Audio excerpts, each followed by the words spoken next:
CGTN headquarters in Beijing. This is The Hub with Wang Guan.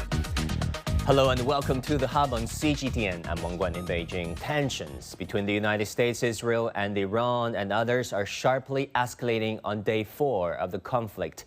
On March 3rd, the U.S. Embassy in Saudi Arabia has reportedly been hit by 2 suspected Iranian drones. Before that, President Donald Trump said U.S. military operations are ahead of schedule and could last a month or longer. He told the New York Post that he's not ruling out deploying ground troops if necessary. Meanwhile, Iran has launched retaliatory strikes across the region, while warnings about disruptions in the Strait of Hormuz has raised global concerns over energy security. With the United States and Israel actions triggering strong Iranian responses and Tehran rejecting negotiations with Washington, where is this conflict headed? Could the balance of power in the Middle East be reshaped? To explore these questions more, we're joined in Beijing by Wang Jin, Director of the Center for Israel Studies at Northwest University, in Chiang Mai, Thailand, by James Dorsey, Adjunct Senior Fellow at Singapore's Rajaratnam School of International Studies, in Oklahoma City, USA, by Joshua Landis, Director of the Center for Middle East Studies at the University of Oklahoma. And here in our Beijing studio, we have John Gong, Professor of Economics at the University of International Business and Economics in Beijing. Gentlemen, thanks so much for joining us at this hour. So James, we've seen the number of casualties and both lost and injured from the side of U.S. troops rising to about 6 U.S. facilities attacked by Iran, including the U.S. Embassy in Saudi Arabia. U.S. and its GCC allies been retaliated at this point. Where do you see the conflict heading? I think at this point, this is going to continue. Essentially, for the Iranian leadership, victory in this war is survival. With other words, if the regime survives, irrespective of who the supreme leader is, who the military commanders are, if the regime survives, that is a victory. I think you need to keep in mind that Iran has been here before. If you go back to 1979, in the first year of the revolution, you had, whether it was 2 presidents and 3 prime ministers, or 3 prime ministers and 2 presidents who were assassinated, you had a bomb blast that took out 72 members of parliament, including some of Iran's foremost clergy at the time, including, for example, Ayatollah Beheshti. With 47 years later, the republic is still there.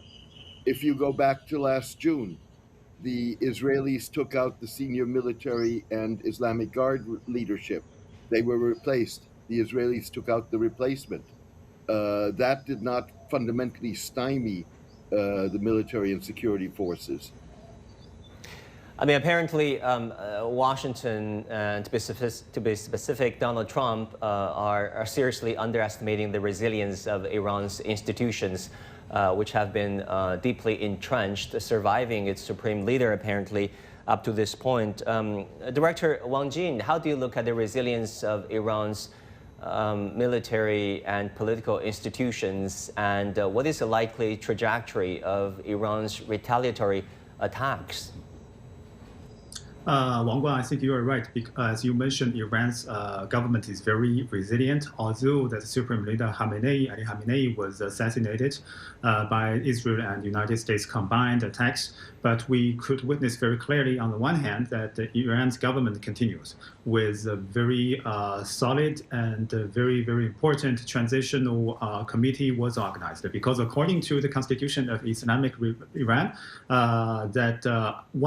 according to this constitution, that once the supreme leader cannot work or cannot was absent or be assassinated, then the kind of the transformation committee will be organized, and the transformation committee will include 3 members: the president, the very high level of the Islamic scholar from the Constitution Governance Committee, and also the leader of the the Justice Department. So that's why the three members will organize this kind of transitional committee and work as the power and authority of the supreme leader. That is ongoing. And also, on the other hand, according to Iranians' own reports, that they are on the process of convening the so-called expert meeting, because according to the constitution, then the expert meeting will be convened, and more than 80 or maybe more experts, Islamic experts, will try to select the new leader. So they are still on the process. So that's why I think actually what we are witnessing is very fluent and very successful power transition, although that the supreme leader Khamenei was absent. And also on the other hand, we cannot forget that people inside Iran, majority of them still support the government. The majority of them still are strongly opposing the attack, the unilateral attack on so-called undeclared war from the United States and Israel against Iran. So that's why I think, as you mentioned, you are right, the Iranian government is very resilient, and as just James mentioned, that the war will continue. I mean, apparently Iran is not capitulating to Donald Trump despite Washington's decapitation operations 4 days ago. Now, Joshua, what is the U.S. objectives, in your opinion, at this point? If decapitation was the objective 4 days ago, now a lot has happened in the span of the past 4 days, isn't it? This is the partial blockade of Strait of Hormuz, the skyrocketing of energy prices, so on and so forth. I mean, what could be the ultimate objectives from the U.S. side at this point? Well, there seems to be quite a bit of confusion in Washington over this. The President Trump, has said that he wants regime change. Hegseth, the Secretary of War, has said that we don't want regime change, but that our objectives are to degrade their Iran's missile capabilities as well as its nuclear enrichment capabilities. But then Rubio, Secretary of State, today also said that the reason we went to war was because Israel was going to go to war, and the Defense Department suggested that Iran was going to attack American bases if Israel bombed it, and that would have killed more Americans than if America jumped in and preempted by surprise attack, which is what it's done. So we have three different versions of what America is doing there. One version suggests that Israel is really leading the way and is directing this fight. Another says that we want regime change, and that could take a long time because, as your other commentators have said, the Iranian regime seems to be much more resilient than those of the Arab regimes, such as Libya's Gaddafi, Assad, or Saddam Hussein, all of whom's regimes fell apart very quickly once they left the country or were killed. Yeah, I mean, Professor John Gong, let's talk about this. Obviously, Donald Trump and Secretary of War Hegseth said that they don't want a regime change, although they did kill the supreme leader of Iran along with the senior military and Revolutionary Guard officials. So what do you think is the objective of the U.S. at this point? Well, I don't see a conflict of statement here. I think these two statements are made at different times. I think initially President Trump does have this in mind for regime change, although the idea of a regime change just by bombing people, bombing the government, and somehow the people on the streets going to rise up and topple the government. It's an extremely far-fetched idea. I've never seen this in history. It's not going to work. Now, given the events in the last 3 days, they're seeing that this is not happening, so they're backpedaling. And yesterday, Secretary of War Hegseth said that, well, it's not about regime change. It's about degrading and rolling back its capabilities, right? I think so. You can see the series of events, they're not in conflict. And what Marco Rubio said yesterday, this idea about, it's a preemptive thing that they're going to attack us anyway if we don't participate. It's a clever invention, but it doesn't hold water at all. I mean, it's not like the conflicts between Israel and Iran haven't happened before. It happened numerous times in the past. But, what time when that happened, actually Iran came back and hit the United States, right? I mean, in a serious way.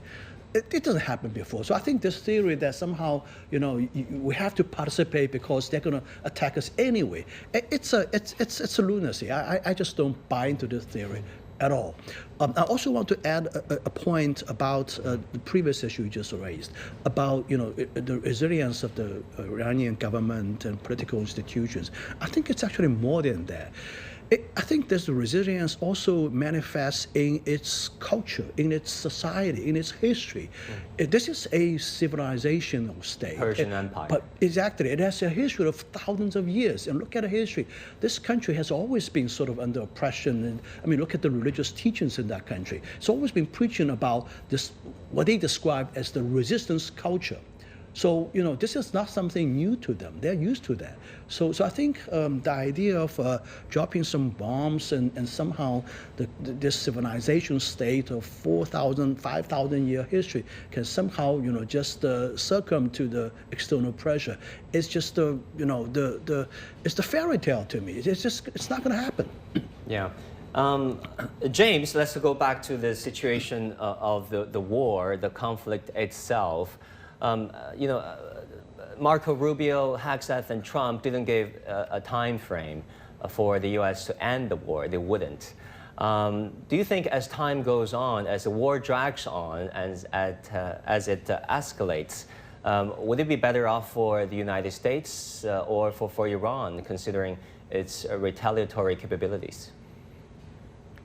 Well, I think first of all we're going to have to see indeed how long Iran can sustain its retaliatory capabilities. Word is that it has thousands of ballistic missiles, and so that's going to remain a major target on the part of the U.S. and the Israelis. I think part of the problem here is that Trump has painted himself into a corner, in the sense that he has to come out with something that is clearly a victory and that justifies this military engagement. All the more so if the administration is arguing that this was because Israel was planning to do so anyways, and it therefore was preemptive. To declare victory, they need regime change. The concept of regime change that Trump is putting forward is misleading and deceptive. If you go back for the last 45 years of popular revolts, starting with the Islamic Revolution in 1979, through Philippines in the 1980s, in 1986, Indonesia in 1998, popular Arab revolts in 2011, what you see is that popular revolts basically succeed if they are capable of causing splits either within the political elite or within the military and security forces. I remember very well, I was in the street where that actually happened in 1979 in Tehran with a revolt by the Air Force technicians and segments of the Navy. We're not seeing that in Iran. We've seen up until now, despite differences within the political elite, despite differences within the Islamic Revolutionary Guards, we've seen a degree of cohesiveness that they've so far been able to maintain. Wow, it's amazing to learn that you were on the street of Tehran when the 1979 happened. And so what do you think is the likely or the more likely trajectory of the war, given your understanding of the Iranian institutions and also the mentality of Trump? Essentially, I think this could be a long, protracted conflict that we're already seeing to widen out in the Gulf, and potentially could expand into the Caucasus with Azerbaijan and Turkey. I think you have to keep in mind that if you look at Iran's borders, all of those borders are populated by ethnic minorities, whether that's the Azeris in the north, whether that's the Kurds in the west, whether that's the Arabs in the southwest, the Baloch in the southeast, the Lors, the Turkmens. some of those ethnic minorities are very restive. You're seeing the Kurds preparing for attempts at having self-rule in Kurdistan. You're seeing increased expressions of national aspirations and cultural aspirations in Azerbaijan, which puts the in Iranian Azeri provinces, which puts Azerbaijan on the spot. It puts Turkey on the spot, given that the Azeris are a Turkic people. So this could go in very many different ways. Thanks for all these great insights. Now, Director Wang Jin, do you also see this quickly becoming a protracted war?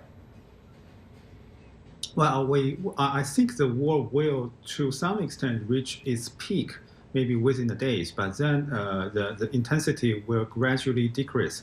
Because when we are talking about how long the war will last and how much intensity it will reach, I think we have to consider the very realistic point, that is how many missiles and how many weapons in their magazines, I mean, both inside Iran as well as for the United States and Israel. So if we're looking at the style of the attacks and the counterattack, the way they do it, I mean, United States and Israel, they launched attacks against Iran through their military, for example, the military jets, and also with the missiles, and by the aircraft carrier groups, as well as their military bases in the Middle East. But then, so it means that they launched the attack through the long-range way, rather than a very near battle-to-battle. But then, from the perspective of Iran, they also counterattack to the bases of the United States in the Middle East, to the territories, targets inside Israel, and also to the United States aircraft carriers. They use their missiles, particularly the mid-range and the long-range missiles, very advanced missiles, to counterattack. So it means that both sides should consider how many weapons they still left, and how much of the volume of their magazines at hand. So that's why I think, according to the date of the United States, they started to send out their Lincoln aircraft carrier to the near seas of Iran. And also we have to also consider how many days of the Fort aircraft carrier that has already been on the ocean. We could to some extent estimate that the United States cannot maintain very long-term attacks against Iran, and also that according to the very realistic problem, particularly economic and social pressure, political, maybe possible uncertainties inside Iran, I don't think they could also maintain a very long term of attacks. And also, meanwhile, we cannot, last but not least, we cannot forget that the intention for the regional countries, particularly for the regional Arab states, neighboring Arab states, the Saudis, the Emirates, the Bahrains, and the Kuwait, they are also suffering wars. Although they didn't choose any side, they didn't take tension, but they are also suffering the wars. So that's why they also want to end the war. And Hormuz Strait is also under closure, and the international community will hope to do something more to facilitate the peace. So that's why I think maybe the intensity will grow up in the next days, but I don't think that the war will last long. Wang Guan. Well, great. Thanks for this multi-layered analysis. Professor John Gong, what do you think is a realistic off-ramp for Iran, if any, in the horizon? And what would be an exit strategy for Washington? Yeah, well, I have a theory that the United States is going to exit first. I think, as Professor Wang Jin has mentioned, that there was those political pressures, domestic political pressure in the United States. President Trump doesn't want to see a prolonged war, that's for sure. And I'm very skeptical that he's going to send boots on the ground into Iran. And this is something he can do. He can find some reasons and just loudly declare victory somehow and withdraw from all these actions. And then the Iranian government cannot do a thing about it. I mean, they can't hit back, it's too far away, right? But that doesn't mean the war between Israel and Iran is going to end anytime soon. I think the Iranians, based on my observation, Iranians are in store for a long, protracted conflict with the state of Israel. They are not firing all their missiles. They are firing missiles in a paced approach, and clearly they're going for the long haul. And then the United States can come around and be a mediator between Israel and Iran. It's not something unfathomable. I mean, look at what happened in Ukraine. The United States used to be on the Ukrainian side. Now it's mediating peace. I think President Trump can do something similar as well. It's a possibility. You never know. I think he still like to stick to the theme that he's a president of peace. Or quote peace. Yeah, I mean, for a while he was bidding for a Nobel Peace Prize, although the opposition leader of Venezuela handed her own Nobel Peace Prize to him. Now we understand why he's so eager to get the Peace Prize. He wants to get the Peace Prize before he starts all these wars. I think that's the reason. Yeah, at some point when it seemed that the hope was all lost, the war against Iran was launched. But jokes aside, James, how do you see this all going? Would there be an exit strategy for Trump? First of all, I think it's noteworthy that Trump had an opportunity to exit this war on day one. Yeah. After the assassination of Ayatollah Ali Khamenei, he could have declared victory and said, we have set the stage for the Iranian people. This is your opportunity. Grab it. Good point. It's historic. It's not going to come back anytime soon. He didn't do so. I think the problem with the exit strategies is that Trump has redefined U.S. foreign policy. It's based on might is right, on intimidation, on coercion, on bullying, displays of military might. And what you're seeing here, whether you like Iran or not, is that after Venezuela, after Panama, after Greenland, this is the first time that a country is standing up and saying, I'm not going to buckle. And if that means a war, that's what it means. So in terms of the negotiations or looking for exit strategies, Trump's definition of a diplomatic engagement is that you capitulate. Stephen Witkoff, his special envoy, said as much last week in an interview.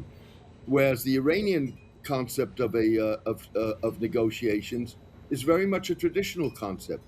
It's a concept where you come out with mutually agreeable terms, mutually beneficial terms, and allows all parties to save face.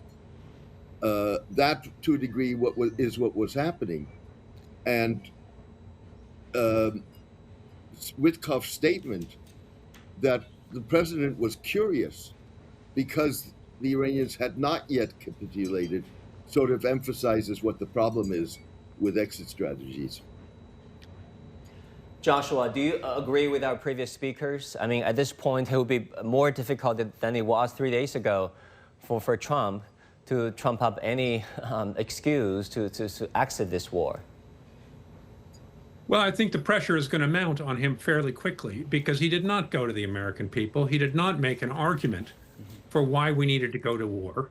In fact, 6 months ago, this summer after the 12-day war, he said we had obliterated their nuclear capacity. Also, it should be noted that gas prices in the United States have gone up 30 cents a gallon. That means that to fill up your car, it costs $3 more now. If those pressures and oil prices continue to rise and stay there, it's going to cause inflation. It's going to hurt the midterm elections, which are coming up. Also, this is a very expensive war. So Americans are beginning to criticize on many different angles, saying this should not be an American war. Iran did not threaten us. It's illegal. The Democrats are attacking him. So I think the pressure is going to mount quickly.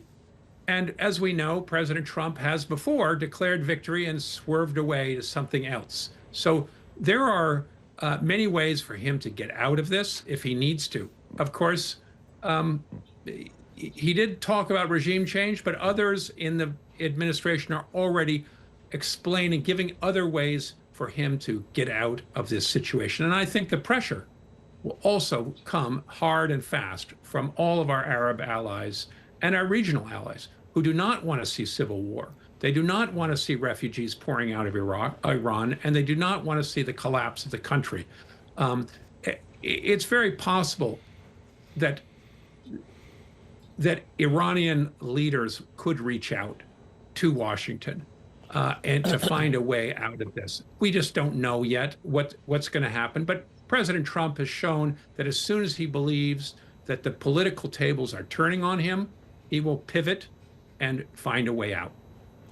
I want to talk about the energy prices. Professor John Gong, how do you see the trend of energy prices being affected by the partial blockade of the Strait of Hormuz? Well, it's already been expected to get the oil prices going up to over $80 per barrel, and the supply is being curtailed.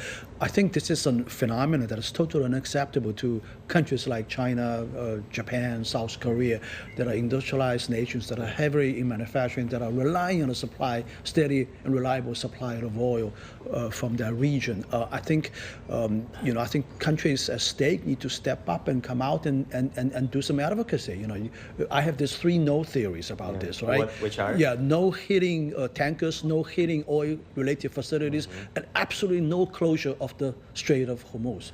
Talking about which, one of Qatar's largest state-owned LNP refinery facilities was attacked some 12 hours ago. Yeah, well, that's very regrettable. I think both sides should have some consensus in mind that this should not happen. It's just not a matter to them. It's a matter of significance to the global economy. I mean, even during the early stages of the war in Ukraine, both sides have reached agreement that you're not going to hit my energy facilities. We're not going to hit your oil refinery facilities, right? So this is something that should be openly discussed, in my view, and as a policy objective of the international community, right? So I'm pretty sure, I think it's my guess that our foreign minister Wang Yi, during his phone conversation with his counterpart from Iran, this issue must have been raised. We cannot see the strait to be closed and oil supply being stopped. This is not in our national interest. It's going to cause tremendous problem for China's economy. Is there anything the U.S. military can do to, for example, unblock the Strait of Hormuz? No, I don't think so. It's such a narrow strait. You can see the ships coming through your eyes, and it's not enough time for reaction. I mean, they launched the missile, they launched the drone, and tankers a very large target, and it can be easily hit. So I think there got to be a mechanism to make sure that these kind of things will not happen. Yeah. James, you have the final word. You were on the Strait of Tehran in 1979. Now, some 40, 50 years later, things are happening all over again. What are the things you keep an eye on in the next couple of days?